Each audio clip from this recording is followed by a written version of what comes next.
Все в жизни является временным. Всегда, когда идет дождь, ты знаешь, что он закончится.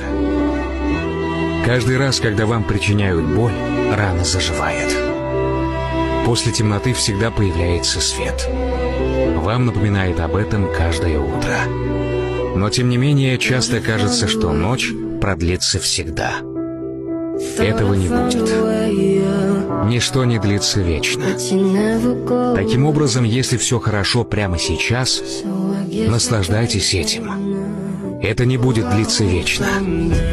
Если все плохо, не волнуйтесь, потому что это тоже не будет длиться вечно.